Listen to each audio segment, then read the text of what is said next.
Olá, colegas, eu sou o professor Ricardo Alexandre, autor dos livros Direito Tributário Esquematizado e, em coautoria com o professor João de Deus, o livro Direito Administrativo Esquematizado. Hoje, meu papo com vocês é sobre o direito administrativo, justamente porque neste dia 1º de julho de 2016 foi publicada a Lei 13.303, que já foi apelidada de Lei da Responsabilidade das Estatais ou Lei das Estatais. Você certamente ouviu notícias sobre uma lei que restringe bastante aquela possibilidade tão criticada de colocação no Conselho de Administração das Estatais de políticos. Por que político administrar a Petrobras, administrar a Furnas, o que gera tantos escândalos como a gente já sabe? Então essa lei foi bem divulgada pela imprensa, só que o aspecto mais citado foi esse. Quando eu fui ler a lei para elaborar esse vídeo para vocês, eu percebi que ela vai muito além dessas regras que nós acabamos de citar. Essas regras são importantes, mas essa lei traz um novo estatuto de licitações para as estatais. Traz regras que são muito importantes para a compreensão das próprias entidades que integram a administração indireta do setor estatal. Traz várias normas que certamente vão permear os diversos concursos públicos que vêm por aí. Não tenho dúvida de que as provas de direito administrativo que vão vir aí na sequência vão cobrar muito o que consta nestas normas, nesta nova norma, né? Então, por conta disso, eu resolvi gravar não um vídeo, mas alguns vídeos explicando essas novidades para vocês. No dia de hoje, no vídeo inicial, eu quero que vocês entendam exatamente o alcance dessa nova lei. Em primeiro lugar, é bom lembrar que a Constituição Federal, lá no seu artigo 173, ela diz que o exercício de atividade econômica direta pelo Estado é um exercício excepcional. Olha, aqui não é uma questão ideológica do professor Ricardo Alexandre. A questão é que a própria Constituição Federal deixa claro que a atividade econômica lucrativa vai ser exercida fundamentalmente pela iniciativa privada. É o princípio da livre iniciativa que está aí permeando a Constituição Federal. A Constituição diz que o Estado só vai fazê-lo, só explorará essas atividades econômicas de maneira excepcional. Ela fala claramente que isso ocorrerá em caso de imperativos de segurança nacional ou de relevante interesse coletivo.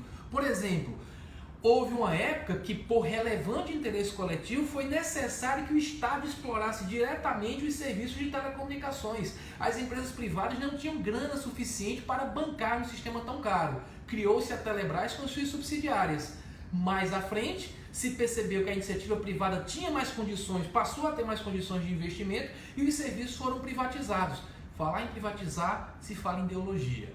Mas a ideologia que foi encampada na nossa Constituição é a ideologia do regime capitalista, de exploração de atividade econômica não pelo Estado, mas pelos particulares. Pelo Estado, de maneira excepcional. E esse artigo 173, ele tem um parágrafo que atribui à lei a regulamentação de diversos aspectos referentes ao Estado explorador de atividade econômica, que eu já falei que ocorre excepcionalmente. Quando o Estado explorar diretamente a atividade econômica, o que deve ocorrer por meio de empresas públicas, sociedade de economia mista e suas subsidiárias, lembrar, na administração indireta nós também temos fundações, também temos autarquias. Mas fundações vão exercer atividade de interesse do Estado, autarquias, atividades típicas de Estado, mas não exploração de atividade econômica. Então, empresas públicas, sociedade de economia mista e suas subsidiárias, quando isso acontecer, você vai ter uma lei que vai disciplinar vários aspectos peculiares a essas entidades. Expressamente se fala, por exemplo, em um estatuto de licitações. Vejam, artigo 173, que é o que estou citando agora, parágrafo 1º, diz que a lei vai disciplinar licitação e contratação, serviços, compras e alienações, observados os princípios da administração pública. Princípios, claro, que deve ser observar a isonomia. Quando você vai licitar é porque você vai contratar, você vai pagar pessoas por certos serviços, certas obras. Pagar vai dar lucro, então você tem que dar oportunidade a quem quer que queira contratar com o Estado. Então vamos observar a isonomia, vamos observar o princípio da eficiência, da economicidade. Tudo isso tem que ser observado. Mas há que se observar também que as regras não devem ser iguais para uma empresa pública, uma sociedade de economia mista que explora atividade econômica e para uma autarquia. Porque essas instituições privadas, elas estão em regime, via de regra, de concorrência. Banco do Brasil e Caixa, Banco do Brasil é uma sociedade de economia mista, né? Caixa é uma empresa pública, concorrem com o Bradesco, com o Itaú, então precisam de uma maior agilidade. Então fica de um lado a necessidade de um procedimento burocrático, tem que haver a burocracia, claro, se não acontece, vocês sabem que acontece, né? A empresa pública, a entidade, a sociedade de economia mista ser capturada por interesse privado, acabar fazendo contratos que não lhes sejam benéficos para beneficiar um partido político, a família do administrador, por aí vai. Então, faça a licitação. Vai contratar pessoal, faz o concurso público. Então, você obedece a certas regras de direito público. Mas essas regras não podem ser tão rígidas para uma instituição que precisa de maior agilidade para concorrer com a iniciativa privada. A gente sempre disse isso nas aulas de direito administrativo, mas disse, olha, fica usando a 8666 por enquanto não vem essa lei que vai tratar das peculiaridades do Estado explorando essa atividade econômica. Então, essa nova lei, ela traz regras sobre licitações. Ela também traz regras relativas a agentes públicos. E nesse ponto, muitos poderiam até sustentar uma inconstitucionalidade da norma, dizendo, olha, a administração pública de cada ente tem uma certa autonomia. Não pode a União, que essa norma foi editada, claro, pela União, uma norma nacional, editar uma norma desse tipo restringindo as peculiaridades administrativas de cada ente. Mas essa inconstitucionalidade não existe. Por quê?